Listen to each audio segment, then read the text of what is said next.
handsome, sedap tengok pun duk di kita. Suara sedap pun duk di kita. Oh, harta banyak, harta bertimbun pun duk di kita. Inilah yang menyebabkan Qarun tu jadi terjerumus ke lembah kebinasaan. Tiga-tiga duk di dia dak. Berbangga. Jangan kamu menyombong dengan harta yang dikurniakan oleh Allah tu pada kamu. Bukan salah pada harta tu, bukan salah pada Allah yang bagi harta tu, tapi salah bila kamu memiliki harta yang Allah bagi tadi menyebabkan kamu sombong, menyebabkan kamu angkuh dengan orang lain.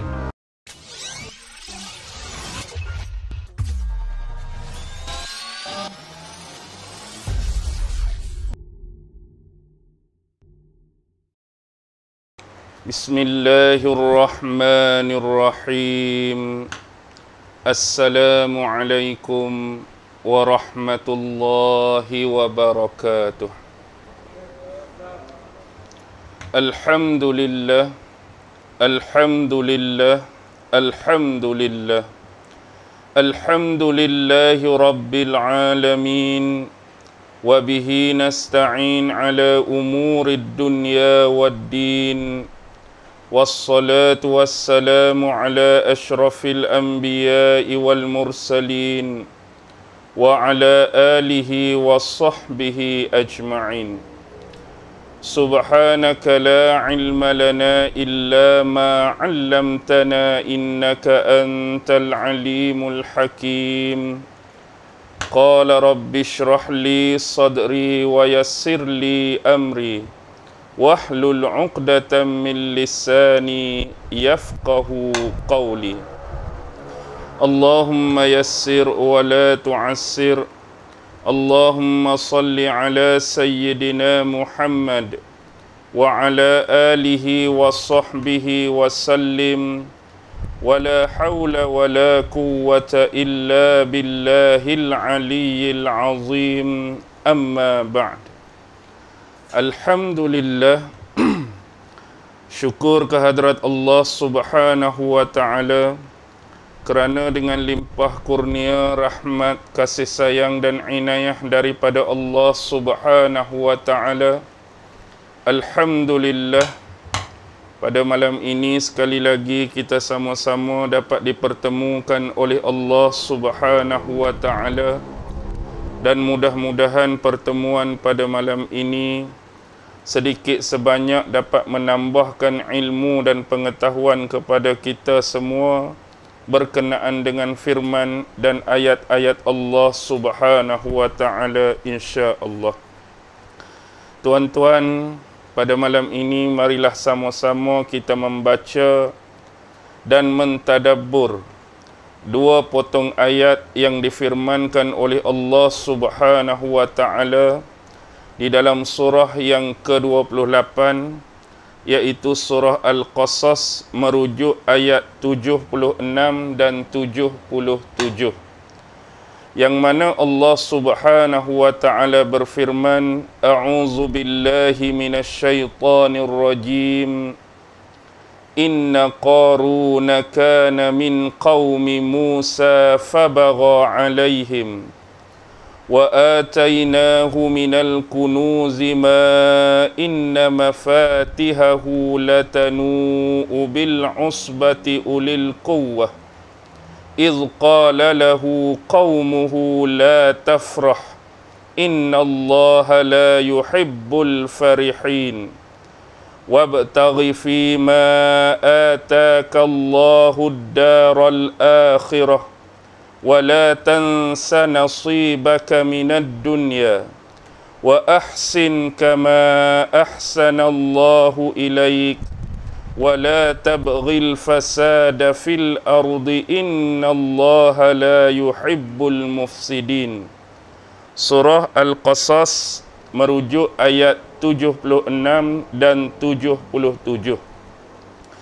Di dalam ayat yang pertama, Allah Subhanahu wa ta'ala berfirman, Inna Qaruna kana min qaumi Musa.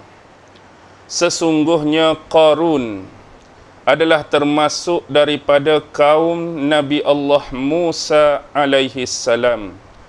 Jadi ayat yang kita baca pada malam ini bercerita ataupun berperihal mengenai kisah salah seorang personal ataupun individu yang hidup pada zaman Nabi Allah Musa alaihi salam, iaitu merujuk kepada Qarun.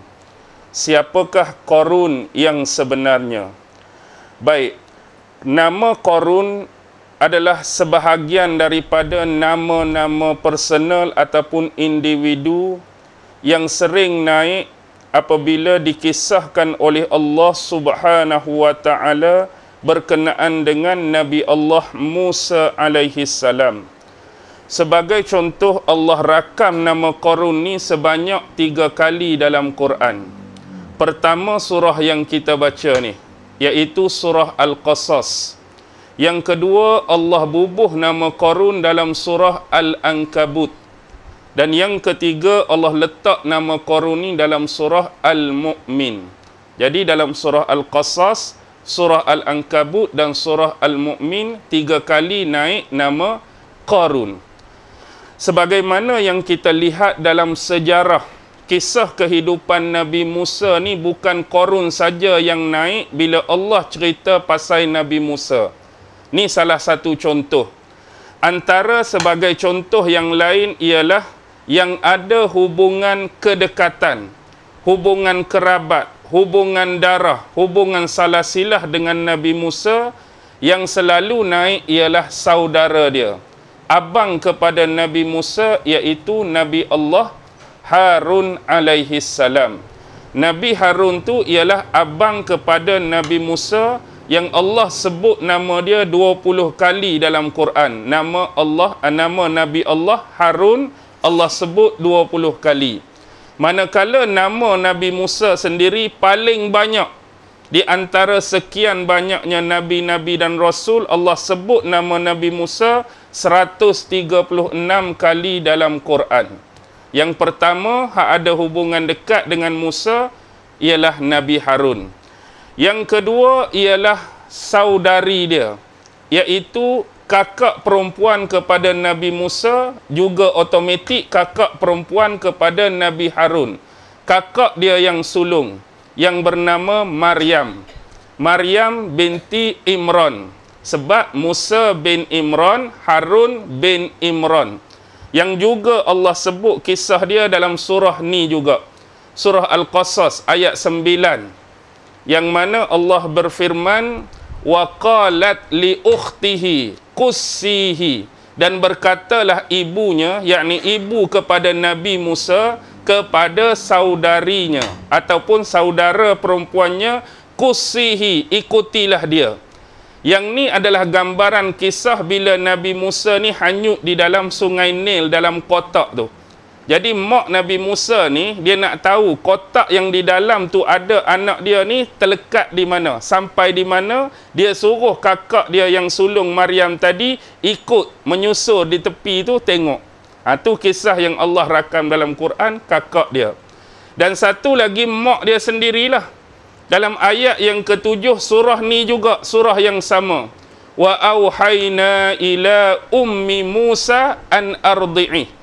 Dan kami wahyukan ataupun kami ilhamkan kepada ibu Nabi Musa, susuilah dia. Ibu Nabi Musa dalam riwayat bernama Yukabat bin Yohannis. Tu nama mak Nabi Musa, Yukabat bin Yohannis. Ni antara nama-nama yang naik dalam Quran yang ada hubungan dengan Nabi Musa. Manakala yang tak ada hubungan, paling popular lah bila sebut kisah Nabi Musa, tak ada nama lain lah, nama Fir'aun yang duk naiknya. Sebab Musa ni zaman Fir'aun. Baik, yang kedua ialah isteri kepada Fir'aun yang ambil Nabi Musa tu jadi anak angkat dia. Kan kotak Nabi Musa tu hanyut di tempat permainan ataupun mandian isteri kepada Fir'aun, merujuk kepada Asyah. Ataupun nama penuh dia Asyah binti Muzahim, yang Allah juga rakam dalam ayat yang ke-9 surah yang sama. Wa qalat imra'atu fir'auna qurratu 'ainin li walaka. Berkatalah perempuan Fir'aun, merujuk kepada Asyah bila jumpa Nabi Musa yang masih dalam keadaan bayi tu. Qurratu ainin li walaka, anak ini akan menjadi penyejuk mata bagiku dan juga kamu. Maksudnya kita nak jadikan anak ni sebagai anak angkat untuk aku dan juga untuk kamu. Itu Asyah. Bahkan dalam kisah Nabi Musa juga naik nama siapa? Yang buat onar, yang buat patung lembu tu. Siapa dia? Samiri. Samiri juga nama Musa. Nama Samiri yang sebenar ialah Musa, iaitu Musa bin Zafar. Tapi digelar Musa As-Samiri. Nisbah tempat kelahiran dia negeri Samirah. Jadi dia dipanggil Musa Samiri. Selain daripada tu ialah orang kanan kepada Fir'aun tu. Siapa dia? Haman. Naik juga nama Haman. Dan juga individu yang berkelahi dengan Nabi Musa tu, sampai Nabi Musa tertumbuk dia mati. Lepas tu orang yang bagi nasihat kepada Musa supaya meninggalkan negeri Mesir, supaya dia berhijrah ke tempat lain, dan kemudian Nabi Musa berhijrah ke negeri Madian. Di Madian pula dia bertemu dengan seorang individu yang bernama Syuaib kan, naik pula nama tu. Lepas tu berkahwin dengan anak kepada Syuaib, iaitu Safura. Kemudian ada lagi kisah Nabi Musa ni, dia nak belajar. Nak belajar dengan siapa? Dengan Nabi Allah Khidir. Juga dalam kisah Nabi Musa naik nama Nabi Khidir. Khidir, Nabi yang kehijau-hijauan. Khidir tu dalam bahasa Arab hijau. Kenapa dinamakan Khidir? Ada beberapa riwayat menyebut sebab bila Khidir ni menetap ataupun duduk di satu-satu tempat yang kering, kontang atau gersang, lepas dia tinggalkan tempat tu akan ditumbuhi tumbuhan, menghijau jadi. Sebab itulah dia disebut Khidir. Atau nama Khidir dikatakan Balia. Balia bin Malkan, Malkan bin Falih, Falih bin Amir, Amir bin Shalih, Shalih bin Arfaksyad, Arfaksyad bin Sam, Sam bin Nuh alaihi salam. Jalur keturunan Nabi Khidir juga sampai kepada Nabi Allah Nuh alaihi salam. Selain daripada tu, individu sebelum Nabi Musa ni sampai kepada Khidir, orang hak bawa bakul tu, hak Allah pesan dalam bakul ni isi ikan kan. Siapa hak pergi berjalan dengan Nabi Musa tu? Tu Nabi Allah Yusha. Yusha bin Nun, Nun bin Yufraim, Yufraim bin Yusuf alaihissalam. Nabi Yusha tu adalah cicit kepada Nabi Allah Yusuf alaihissalam. Dan sekali lagi dalam kisah ni naik pula nama Qarun. Tu kita sebut sebilangan nama-nama personal atau individu yang ada kisahnya bersama dengan Nabi Musa. Tapi malam ni kita berbicara mengenai Qarun. Inna Qaruna kana min qaumi Musa. Kita ambil yang belakang dulu. Min qaumi Musa. Daripada kaum Nabi Musa. Dan Nabi Musa ni terkenal kaum dia yang bernama Bani Israel. Ini menunjukkan tadullu ala zahir. Menunjukkan pada zahir ayat ni, Qarun juga adalah Bani Israel, sebagaimana Nabi Musa dan Nabi Harun. Tetapi personality Qarun tu sendiri siapa? Sekurang-kurangnya ada 6 riwayat, pandangan-pandangan daripada ulama siapakah Qarun. Yang pertama, contohnya kalau kita rujuk dalam tafsir Ibnu Katsir Al-Quranul Azim, dalam tafsir tu ada riwayat. Yang pertama datang daripada Al-A'mashi. Al-A'mashi ni seorang ulama besar. Beliau meriwayatkan daripada Al-Minhal bin Amru. Al-Minhal bin Amru mengambil periwayatan daripada Sa'id bin Jubair, tokoh tabi'in yang besar. Sa'id bin Jubair ambil riwayat daripada sahabat besar Nabi Abdullah ibnu Abbas. Sehubungan dengan ayat Inna Qaruna kana min qaumi Musa, daripada riwayat Ibnu Abbas daripada A'mashi ini, bahawa Qarun itu adalah anak kepada pakcik Nabi Musa alaihi salam.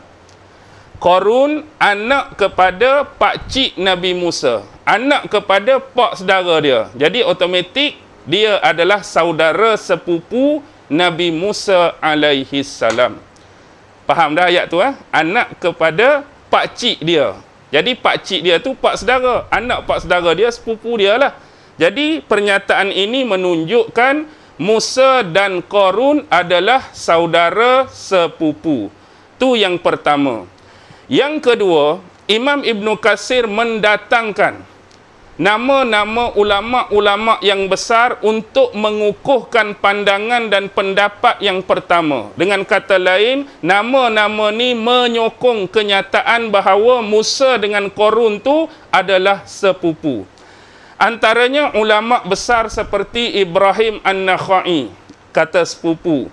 Abdullah bin Al-Haris bin Naufal, ulama besar, kata sepupu. Sama' ibnu Harb, kata sepupu.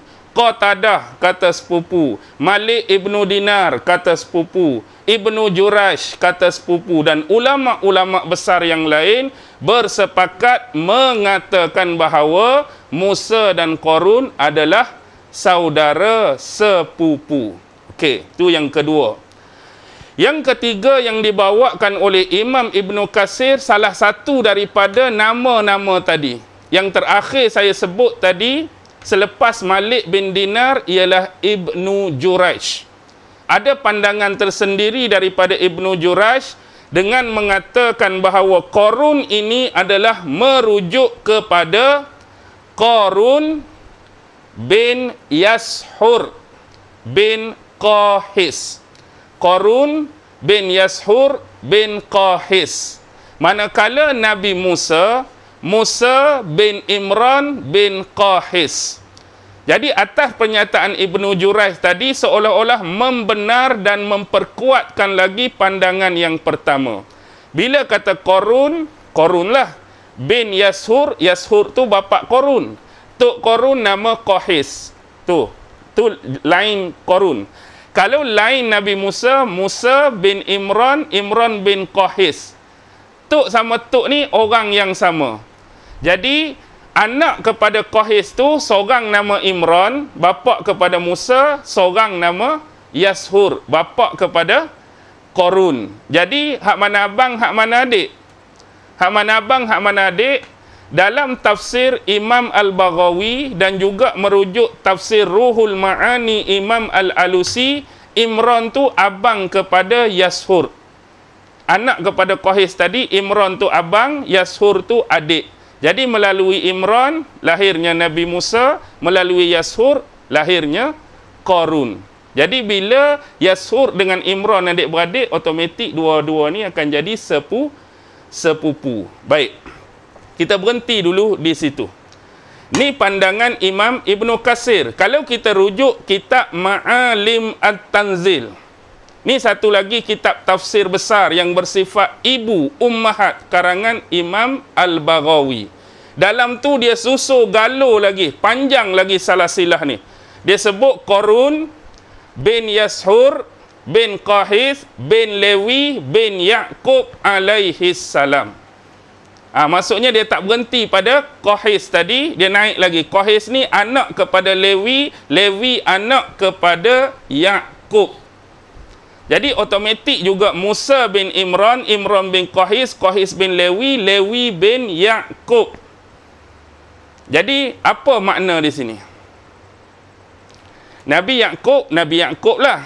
Salah seorang anak Nabi Ya'qub dari isteri yang pertama dia layah tu, nama dia Levi. Jadi Levi ni ialah moyang.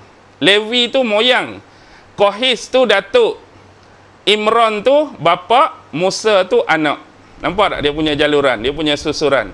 Jadi kalau kita nak naik ke atas, Musa tu anak, Imran tu bapa, Qahis tu datuk, Levi tu moyang. Atas pada moyang orang Penang panggil apa?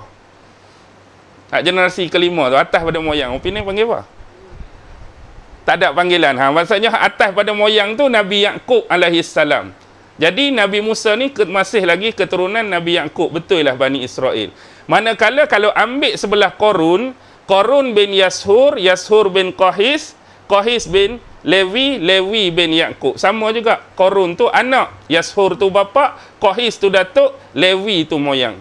Dia akan bertemu pada datuk dan moyang yang sama.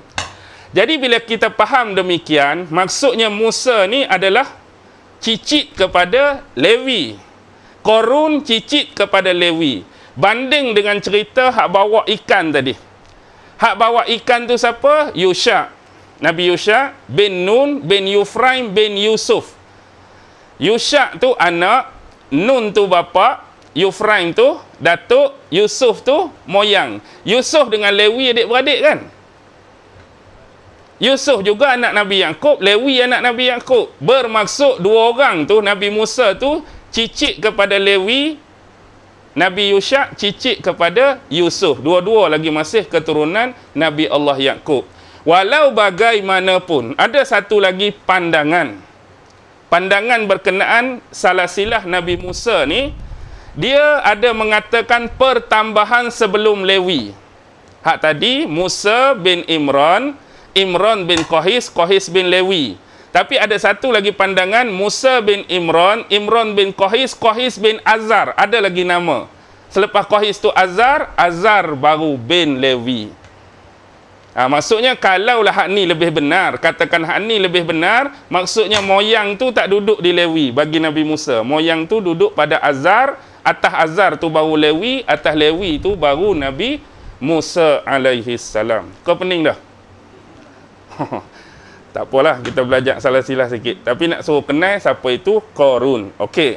Tu yang ketiga. Manakala pandangan yang keempat datang daripada salah seorang tokoh sejarah yang besar, Muhammad bin Ishaq bin Yasar, yang terkenal dengan gelaran Ibnu Ishaq. Baik. Dia berbeza daripada hak sebelum ni. Dia kata Qarun ni merujuk kepada pakcik Nabi Musa tu sendiri. Bukan kata sepupu. Tapi pakcik Nabi Musa. Merujuk kepada Qarun tu adik-beradik dengan Imran seolah-olah. Qarun tu adik-beradik dengan Imran, bapa Nabi Musa. Jadi atas dasar tu dia kata Qarun ni pak saudara kepada Nabi Musa. Dia sedikit berbeza daripada hak sebelum ni. Kemudian Imam Ibnu Katsir bawa satu lagi pandangan daripada Ibnu Jurayj. Ibnu Jurayj dah ada sebelum ni tu. Tapi kali ni dia kata Qarun ni adalah sepakat di kalangan ahli ilmi. Maksudnya orang-orang cerdik pandai, cendekiawan, ulama-ulama bersepakat mengatakan bahawa Qarun ni adalah saudara sepupu kepada Nabi Musa. Masih lagi sama dengan pandangan yang pertama. Baik, kalau saya rujuk dalam kitab Ruhul Ma'ani Imam Al-Alusi, ada satu lagi pandangan yang datang daripada Ibnu Atiyah. Ibnu Atiyah mengatakan Qarun ni adalah memang sepupu Nabi Musa, tapi dia bukan anak kepada pak saudara tu. Tapi pandangan Ibnu Atiyah, dia adalah merupakan anak mak saudara Nabi Musa pula. Sepupu tu sama sepupu dah. Cuma pandangan hak sebelum ni tu anak pakcik dia, anak pak saudara. Manakala pandangan Ibnu Atiyah ni anak kepada mak saudara. Khalah. Itulah beza. Sepupu tu tak sepupu, cuma beza mari jalur. Tu sajalah. Okey. Pandangan seterusnya Qatadah Ibnu Di'amah. Qatadah Ibnu Di'amah ni mengatakan mengatakan bahawa Qarun ini adalah saudara sepupu kepada Nabi Musa. Samalah. Sepupu kepada Nabi Musa. Cuma panjang sikit huraian Qatadah Ibnu Di'amah.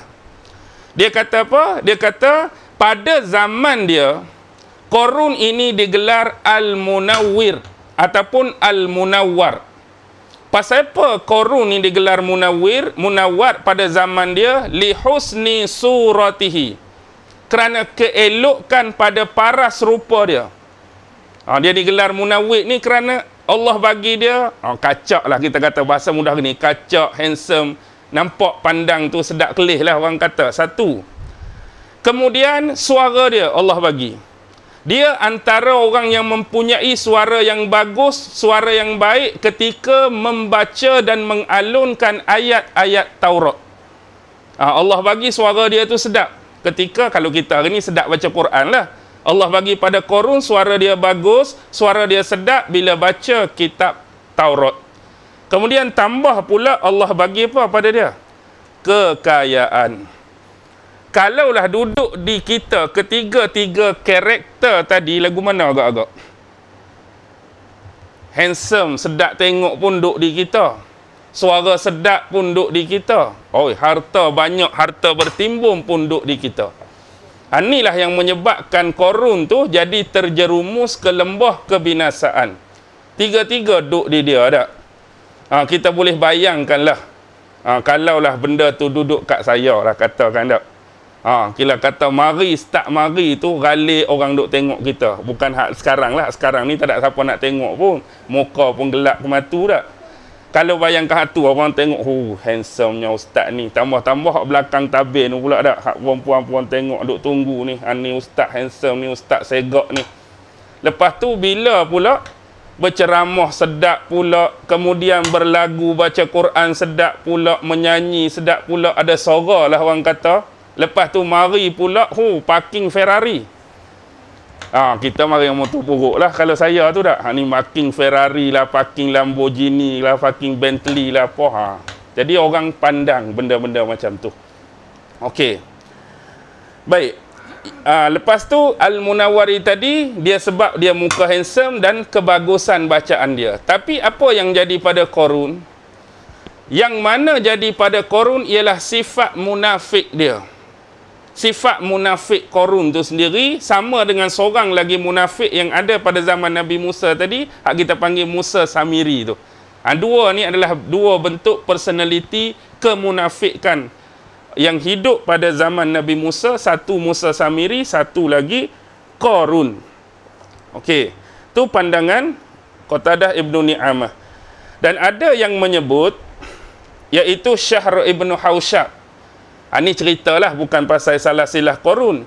Dia kata pernah terjadi yang mana Korun ni dia menjulurkan pakaian dia. Kalaulah kata orang dulu jenis pakai jubah, dia menjulurkan pakaian dia ni sejengkal. Maksudnya kalau kita ni biasanya pakai jubah atau pakai kasut seluar ni, mata kaki, duduk di mata kaki tu lah, tahap ujung kan. Dia ni pisah pelabuh sampai sejengkal. Maksudnya sampai berderet tanah lah. Di sisi orang dulu-dulu lambang begini adalah lambang kesombongan dan keangkuhan. Nak tunjuk-tunjuk kat orang. Nak tunjuk kat orang dia ada harta yang berlebihan. Ini adalah kata-kata daripada Syahr Ibnu Hausyab sebagaimana yang dinukilkan dalam tafsir Ibnu Katsir. Okey. Bagaimana Korun ni boleh jadi kaya? Asal ke memang dia dah kaya asal ke dulu tak berapa nak kaya? Baik. Ada riwayat yang menyebutkan bahawa Korun ni adalah termasuk di kalangan ulama Bani Israel. Orang yang jenis cerdik reti tentang hukum hakam. Sebab apa? Sebab dia sepupu Nabi Musa. Sepupu Nabi. Kita baru sepupu Tok Guru. Kita baru mungkin sepupu orang-orang hebat. Ulama-ulama besar. Ni sepupu Nabi. Dia orang yang dekat, orang yang akrab dengan Nabi Musa dan Nabi Harun. Jadi dikatakan dia ni sebahagian daripada ulama besar Bani Israel. Dan dahulunya dia adalah seorang yang miskin. Tapi antara sifat yang boleh dipuji pada Korun ialah walaupun keadaan dia masa tu miskin, sifat dia suka menderma dan bersedekah pada orang. Suka bagi bantuan pada orang. Dia tu dah miskin dah. Dalam keadaan miskin dia tu, dia suka bagi bantuan pada orang. Tu sifat terpuji dia. Jadi bila melihat hal demikian, dia pernah minta kepada Nabi Musa supaya Nabi Musa ni doa pada Allah suruh dia jadi kaya. Sebab apa dia kata? Aku ni miskin pun duk tolong orang. Aku miskin pun duk derma kat orang. Aku miskin pun duk infak kat orang. Kalau aku kaya, lagi banyaklah aku tolong orang. Begitulah anggapan dia. Lalu Nabi Musa berdoa kepada Allah sebagaimana permintaan dia dan dikabulkan oleh Allah. Kaya sungguh. Bila kaya, dia buat ada apa yang dia kata sebelum ni. Kalau aku banyak harta kaya, lagi banyaklah sedekah. Lagi banyak bagi kat orang. Tapi bila dah kaya, itulah manusia. Dia berlaku lupa daratan. Bila banyak ni, dia jadi sayang lah pula. Nak bagi kat orang. Jadi dia duk menimbunkan harta-harta dia yang banyak tadi, sehingga menyebabkan Korun ni jadi sombong dan angkuh. Okey. Baik, kita sambung. Fabagha alaihim, dan dia telah melakukan anaya ke atas mereka, iaitu ke atas kaumnya Bani Israel. Apa perbuatan anaya yang dilakukan oleh Qarun terhadap kaumnya Bani Israel?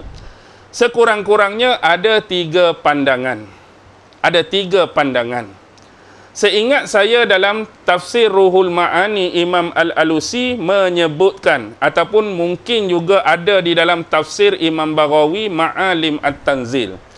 Pertama ialah qila, pandangan, pendapat, mengatakan dia ni amilan li Fir'aun. Amil, apa dia amil? Kita tahu tempat kita amil zakat je.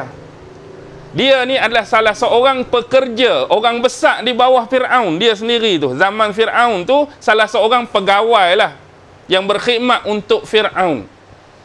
Jadi tambah pula bila dia kaya ni pandangan lah, kil, sebab tu dia sebut kil, amilan li Fir'aun ila Bani Israel. Jadi dia melakukan anaya kepada Bani Israel, sebagaimana Fir'aun kita tahulah melakukan penganiayaan terhadap Bani Israel. Satu, bagi makna bagi ayat ni. Yang kedua, pandangan daripada Qatadah. Qatadah memaksudkan di sini menganiaya kepada Bani Israel ialah dengan menunjukkan kekayaan dan perbendaharaan hartanya yang banyak. Kadang-kadang sifat menunjuk-nunjuk ni boleh menganiaya orang lain. Walaupun bukan bentuk dengan perkataan. Kita orang kaya, tiba-tiba kita pergi tunjuk duk makan McDonald, kita pergi tunjuk duk makan KFC depan orang miskin hak lapak. Lagu mana? Perbuatan tu dianggap apa? Orang tu dah 3 hari tak makan, lapak lagi, dahaga lagi. Kita pun pergi buat action, duk makan KFC depan dia. Allah, sedapnya KFC ni. Menyebabkan kawan tu terliok nak makan. Kita menganiaya dia, kita menzalimi perasaan dia. Waktu tu tengah lapar, tengah dahaga. Apatah lagi menunjukkan perbendaharaan harta, menunjukkan kekayaan dia, menunjukkan tu, menunjukkan ni kepada kalangan Bani Israel yang waktu tu rata-rata hanya jadi kuli dan buruh bagi Fir'aun. Dia menunjukkan kemegahan dia. Manakala satu lagi pandangan daripada seorang imam, selepas Qatadah tu, saya lupa imam tu, dia kata menganiaya di sini bermaksud ada keterlibatan dengan syirik. Tapi yang ni saya tak boleh nak bagi kepastian syirik bentuk mana. Yang ikut pandangan imam ni lah, bentuk mana kesyirikan yang dilakukan oleh Qarun terhadap Bani Israel tu. Okey, tu 3 berkaitan dengan ayat Fabagha alaihim, iaitu dia telah melakukan anaya terhadap mereka, merujuk Bani Israel. Baik, wa atainahu minal kunuz, dan kami telah menganugerahkan kepadanya minal kunuzi, daripada perbendaharaan harta. Jadi Allah bagi pada dia, Allah anugerah pada dia perbendaharaan harta. Kalau kita buat ayat Allah bagi harta ni, harta tu harta lah, tapi menunjukkan tak berapa nak banyak. Tapi bila Allah anugerahkan perbendaharaan harta, memang harta tu banyak sungguh. Ma'in mafatihahu, yang mana kunci-kuncinya. Mafatih ni jamak kepada apa, Nazih? Miftah lah kan? Miftah tu kunci. Mafatih, kunci-kunci dia tu banyak dah. Kunci apa? Kunci gedung-gedung harta dia, gudang-gudang harta dia, kunci perbendaharaan harta dia. La tanu'u bil usbati ulil quwwah, yang mana berat bila dipikul oleh orang-orang yang sasa dan kuat. Orang tu sasa dah, orang tu kuat dah, tapi bila duk pikul kunci-kunci gedung perbendaharaan Qarun ni berat lagi. Apatah lagi kita hak bukan jenis sasa dan kuat, lagilah teruk nak pikul. Ada riwayat yang menyebut 10 orang hak pikul kunci saja. 10 orang hak sado-sado lah, 10 orang hak besar-besar. Lepas tu orang hak sado dan besar tadi tu, kalau nak kira ukuran zaman kita dengan zaman dia tu, tak tahulah hak pikul tu besar mana zaman tu. Wallahu alam, Allah lebih mengetahui lah dia punya besar, dia punya kuat tu. Ada riwayat sebut 10 orang yang pikul, atau mungkin ada jumlah lain dalam tafsir yang berbeza. Dan dikatakan bila dia pula berkenderaan, dalam keadaan berkenderaan, maka kunci-kunci tadi dipikul oleh 60 ekor bighal. Apa dia bighal? Bagal tu lah. Yang Piramli kata bodoh macam bagal tu tak? Bighal ni kacukan kuda dengan kaldai. Kuda kahwin dengan kaldai, keluar bighal tu lah. Bagal bighal lah. Okey, sebab tu kalau di Kelantan, kalau orang kata tengok seorang tu, dia kata bagal tu. Kalau Kelantan jangan main-main. Bagal tu bermaksudnya berdarah kacukan. Kalau orang Kelantan sebut bagar dia tu bagar dia tu maksudnya dia ada darah kacukan. Sebab asalnya kuda, bukan kata dia tu kahwin dengan kuda tak. Kita nak kata asalnya kuda dengan tu jadi bagal tu kan. Jadi bila orang kata perempuan tu cantik siapa? Memang dia bukan asal Kelantan, tapi dia darah kacukan, dia sebut tu orang bagar tu. Bagar tu maksud dia ada darah campur. Jangan kata dia bodoh pula. Bukan maksudkan bagar orang Kelantan tu bodoh. Okey. Apa tadi kita sambung, dipikul oleh 60 ekor bighal. Dan ada pula dipikul oleh bentuk-bentuk sarana yang lain. Imam Ibn Katsir tak sebutlah, maksudnya selain pada ada orang kuat pikul, selain pada ada bighal pikul, ada bentuk-bentuk yang lain. Nak cakap banyak sangat dia punya kunci.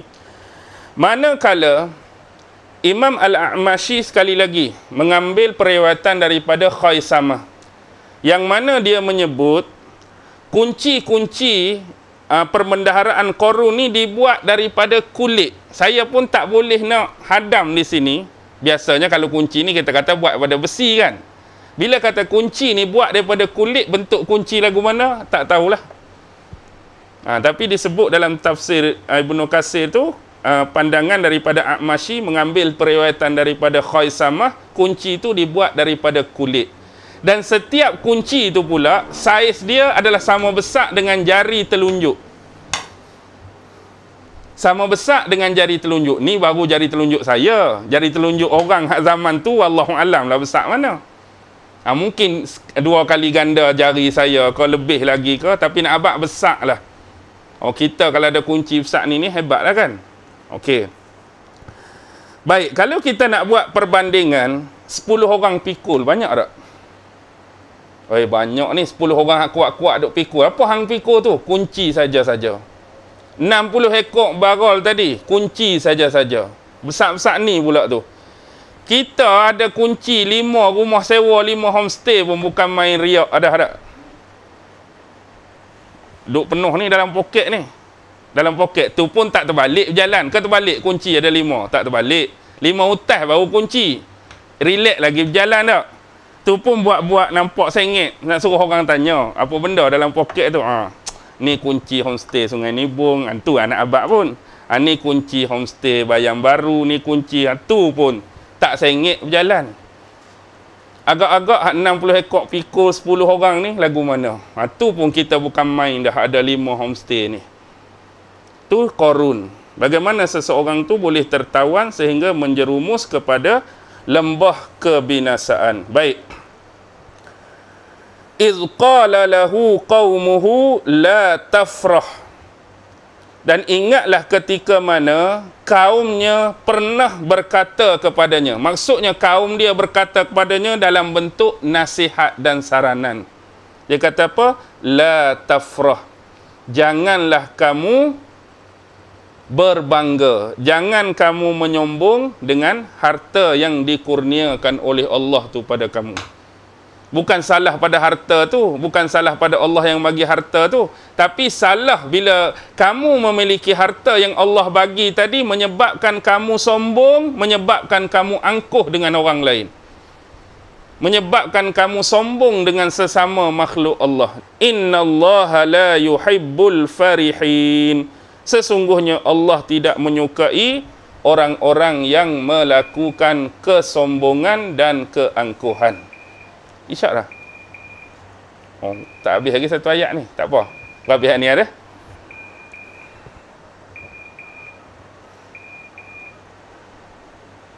Okey. Jadi nada kaum dia ni berisi apa? Berisi nasihat, berisi saranan, berisi petunjuk. Nasihatlah, biasalah. Jadi supaya dia ni jangan sombong dengan harta yang Allah bagi. Jangan sombong dengan kurniaan yang Allah bagi. Baik. Ini habis ayat 76. Dia start dia nak berlaku sombongnya. Ni saya tarik sikit cerita. Bila lepas Nabi Musa doa pada dia, dia jadi kaya tadi dengan kekayaan dia yang kita boleh tengok tahap kekayaan dia sampai orang tu pikul macam ni, binatang pikul macam ni. Tiba-tiba Allah nak uji dia. Apa yang dia akan lakukan terhadap harta yang Allah bagi ni. Lalu diperintahkan kepada Nabi Musa untuk kutip duit zakat daripada Korun. Dah harta banyak ni, nak pi suruh minta zakat. Pi sekali tak mau bagi, pi 2 kali tak mau bagi, pi 3 kali tak mau bagi lagi. Nak cakap hak tadi dia janji apa hak sebelum tu? Oh, kalau aku kaya ni macam-macam aku nak bagi tu, nak bagi ni, bagi tu, bagi ni. Last kali orang pi minta zakat. Bukan orang biasa, Nabi minta zakat tu. Nabi Musa pi minta dengan dia, sepupu dia pula tu. Hak berdoa, siapa dia? Bukan setakat Musa, tu Nabi, sepupu dia lagi. Orang hak tolong doa kepada dia, hang dulu miskin, hak tolong doa hang kaya, orang ni lah.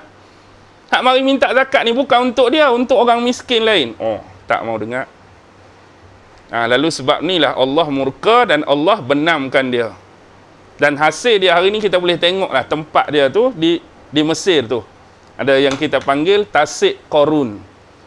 Tasik tu luas tuan-tuan. Dia sama nak cakap luas tu, kalau kita duduk tebing ni dia jadi macam sama macam laut seolah-olah. Tak nampak belah sana. Luas sungguh. Luas sungguh. Tapi bau busuk lah. Ada bau-bau yang kurang menyenangkan. Itulah balasan Allah kepada Korun. Jadi adalah penyelidik Mak Saleh ni turun. Turun apa? Turun konon-kononnya nak carilah harta-harta hak terbenam sekali dengan Korun tu. Ada yang tak jumpa apa-apa, dapat naik balik. Ada yang turun-turun, tak naik-naik.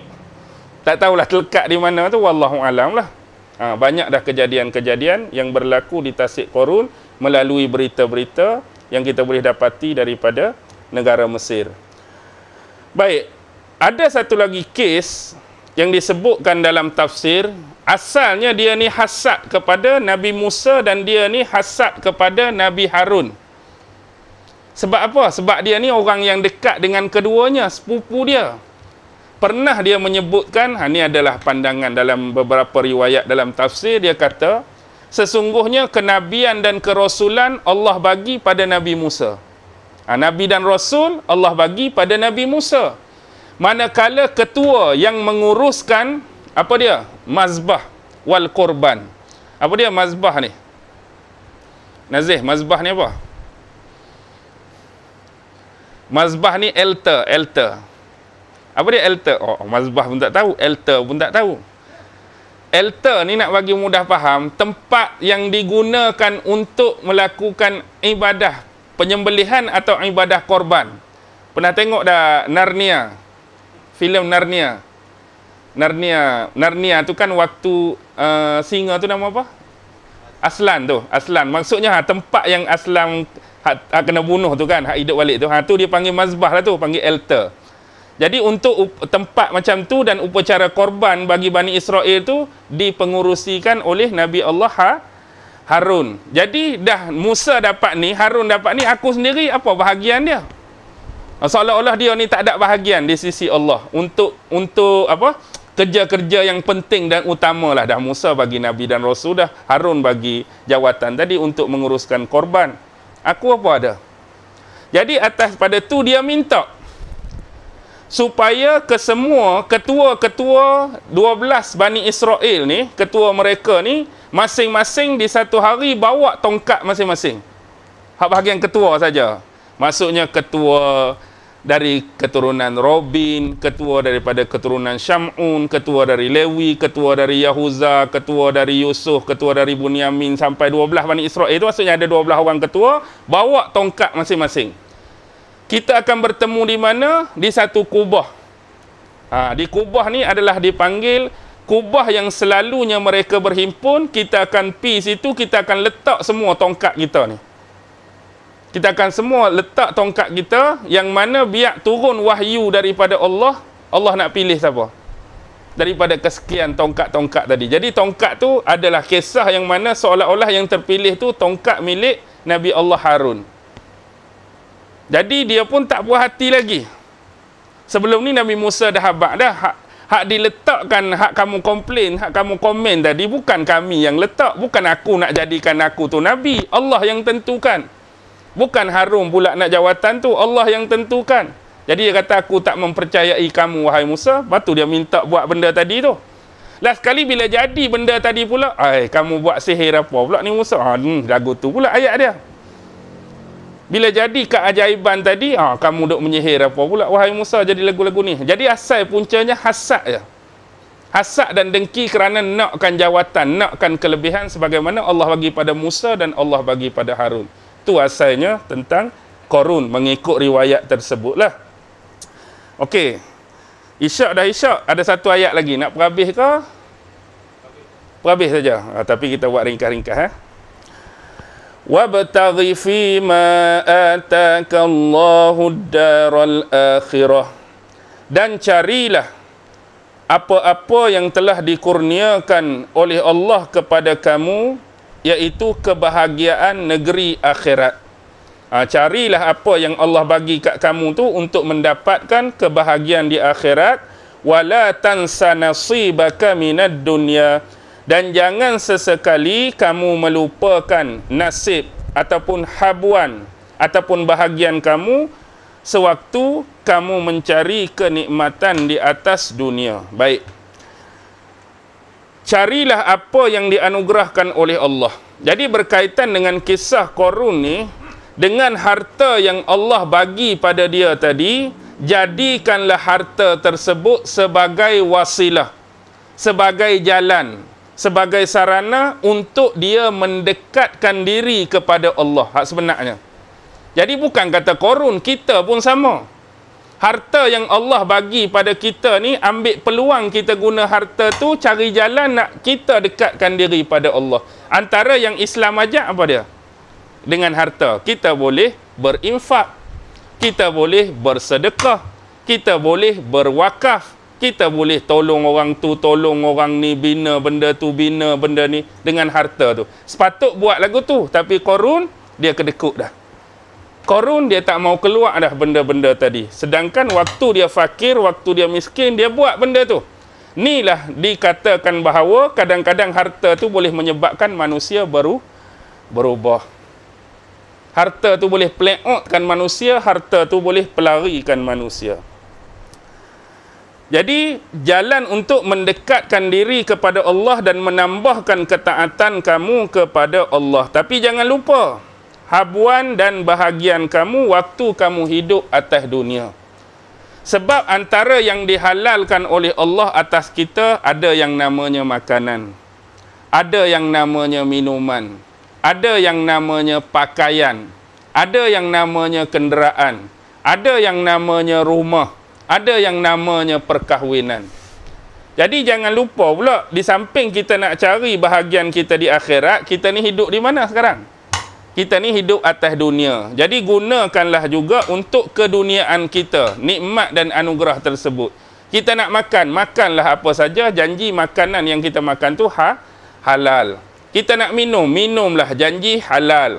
Kita nak berpakaian, pakailah, janji pakaian kita itu halal dan mengikut sebagaimana yang disyariatkan, iaitu menutup aurat yang lengkap dan sempurna. Dari sudut berkenderaan, dia tak ada limitation. Orang-orang jenis macam ustaz naik kereta buruk-buruk tak apalah. Orang jenis meniaga tak ada. Pakailah kereta apa pun. Janji duit yang kita guna untuk beli kenderaan tu duit yang halal, dan kita guna kenderaan tu pula untuk tujuan ibadah, kebaikan. Nak bawa pi kerja, nak bawa pi ceramah, nak bawa anak-anak berjalan, go on lah. Tapi kalau nak buat kereta tu untuk guna kerja jahat, kerja buruk, kerja maksiat, dia tetap haram di sisi agama. Bukan haram kereta tu, haram tujuan kereta tu digunakan. Tu maksud saya. Okey. Dari sudut perkahwinan, bila ada harta, kita ada isteri. Hak bahagian perempuan pula ada suami, kemudian ada anak-anak. Kita kena ada rumah kecil ke rumah besar, ikut kita lah nak bina besar mana. Kita mampu kecil, bina kecil. Kita mampu besar, bina besar. Kita tak mampu, sewa. Tak ada masalah pun hak tu. Okey. Dan juga dikatakan sebab harta-harta ni, hubungan dunia dan akhirat kita ni sebab ialah kewajipan, iaitu dalam Islam dipanggil hak. Sebagai hamba, kita ada hak terhadap pencipta kita, Allah. Sama manusia, kita ada hak atas diri kita sendiri. Kita ada hak atas ahli keluarga kita. Siapa keluarga kita? Ada hak terhadap bapa, kita ada hak terhadap mak. Kalau kita lelaki, ada hak terhadap isteri. Kalau kita bapa, ada hak terhadap anak-anak kita. Kalau kita abang, ada hak terhadap adik-adik kita. Kalau kita lelaki, ada hak terhadap saudara perempuan kita. Ada hak terhadap pak saudara, mak saudara, sepupu, sepapak, ahli keluarga kita. Semua ada hak. Kemudian ada hak terhadap saudara-saudara Muslim yang lain. Kita dengan saudara kita yang Islam pun ada hak-hak yang patut dilaksanakan, ditunaikan. Kemudian ada hak selain daripada tu. Hak terhadap haiwan pun ada. Hak terhadap tumbuhan pun ada. Hak terhadap alam sekitar pun ada. Semua ni Allah suruh jaga. Jadi jagalah dengan sebaik-baiknya. Wa ahsin kama ahsanallahu ilaik. Berbuat baiklah kepada yang lain sebagaimana Allah telah berbuat baik kepadamu. Allah dah bagi kebaikan pada kita. Banyak dah kebaikan Allah bagi, semuanya free of charge. Pernah Allah minta tak bayaran? Tak pernah minta. Mata 2 biji kita tidak pernah dihargakan oleh Allah. 2 telinga yang benar tak pernah dihargakan oleh Allah. Hidung dan mulut tak pernah dihargakan oleh Allah. Kesihatan, semua Allah tak pernah hargakan. Tapi yang Allah minta apa dia? Bersyukur. Qarun ni dia jadi terbalik. Dengan harta yang banyak, dia jadi angkuh sombong. Dia jadi tak bersyukur. Sebab tu betul lah Allah sebut, kebanyakan hanya sedikit manusia yang bersyukur. Yang sedikit manusia ni bersyukur. Mudah-mudahan Allah meletakkan kita dalam golongan yang sedikit tadilah, yang sentiasa mensyukuri nikmat Allah dunia dan akhirat. Jadi buat baik tadi bukan saja kepada manusia, tapi juga kepada binatang. Janganlah jumpa anjing pun nak sepak, jumpa kucing pun nak bagi pelempang. Ada hak-hak dia. Jadi kita kena melakukan kebaikan sebagaimana Allah melakukan kebaikan. Sebab tu Allah letak perasaan kasih, perasaan sayang manusia ni bukan setakat sama-sama kita. Kita sayang sama-sama manusia, tapi Allah juga letak kasih kepada binatang-binatang. Kesian tengok binatang ni, kesian tengok haiwan ni. Allah letak perasaan kasih tu. Kalau tak ada kasih tu, tak ada seorang pun bela kucing. Kalau Allah tak letak perasaan kasih tu.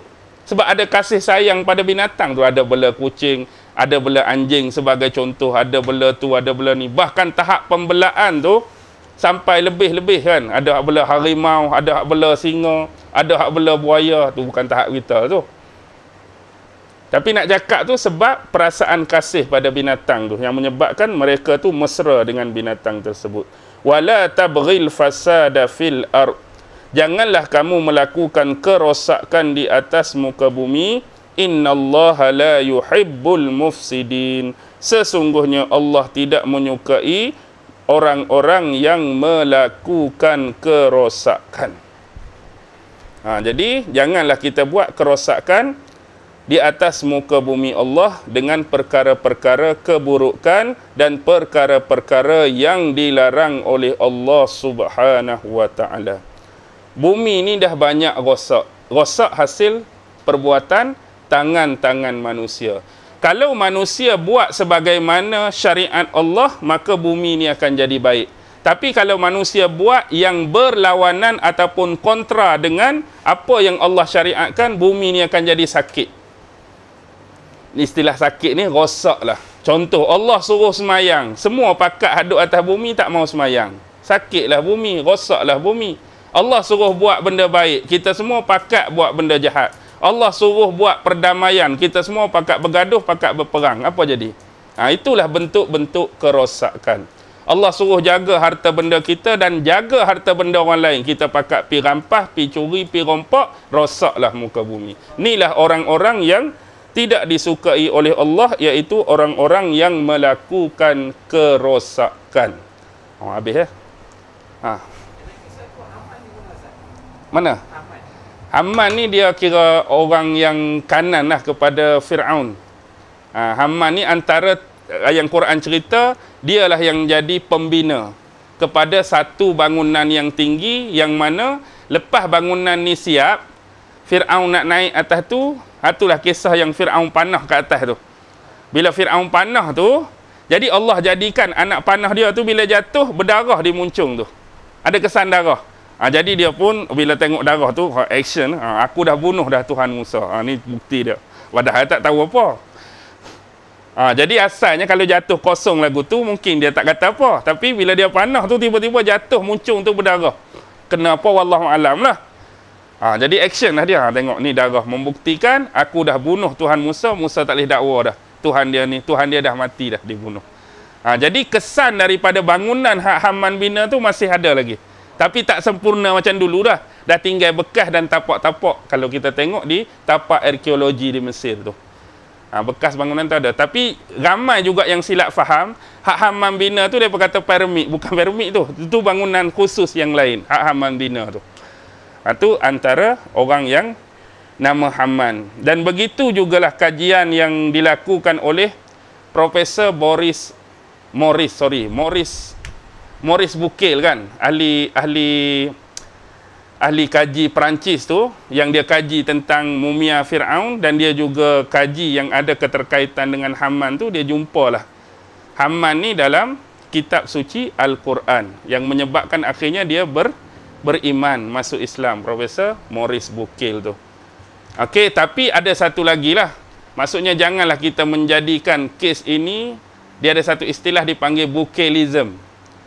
Atas nama Bucaillism ni, atas nama Maurice Bucaille tu lah. Jadi asalnya Profesor Maurice Bucaille tu buat kajian-kajian macam ni, dan dia cari hasil dapatan kajian tu untuk dinisbahkan dengan kitab-kitab. Contoh, bila dia kaitkan dengan kitab Al-Quran, dia akhirnya menemui kebenaran, masuk Islam. Tapi yang diistilahkan dengan Bucaillism ni, istilah yang cuba kita panggil memandai-mandai lah, meletakkan, cari saja ayat-ayat yang berbentuk sains. Ni Quran sebut, ni Quran sebut. Kadang-kadang tak ada pun. Faham tak? Itu maksud Bucaillism tu. Dia ambil daripada nama Maurice Bucaille. Tapi istilah Bucaillism ni seolah-olah cuba-cubaan lah. Kita kata memandai-mandai, memadankan. Jenis ada sains macam ni. Kalau hang caji mesti jumpa dalam Quran.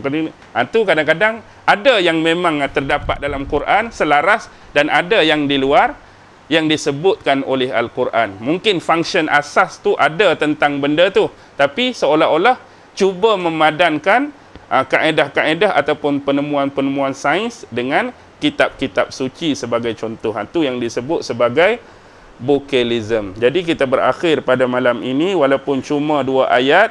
Mudah-mudahan Allah sentiasa memudahkan urusan kehidupan kita dan memudahkan kita mempelajari setiap ilmu, terutama ilmu yang berkaitan dengan firman Allah, iaitu Al-Quran dan sunnah-sunnah Rasulnya sallallahu alaihi wasallam. Akhir kalam, wabillahi taufiq wal hidayah, wassalamualaikum warahmatullahi ta'ala wabarakatuh. A'udzu billahi minasyaitonir rajim. Bismillahirrahmanirrahim. Allahumma innaka ta'lam anna hadhil quluba qad ijtama'at ala mahabbatik والتقت على طاعتك وتوحدت على دعوتك وتعاهدت على نصرة شريعتك فوثق اللهم رابطتها وأدم ودها واهدها سبلها واملأها بنورك الذي لا يخبو واشرح صدورها بفيض الإيمان بك وجميل التوكل عليك وأحيها بمعرفتك وأمتها على الشهادة في سبيلك إنك نعم المولى ونعم النصير. وصلى الله على سيدنا محمد وعلى آله وصحبه وسلم والحمد لله رب العالمين. الله أكبر.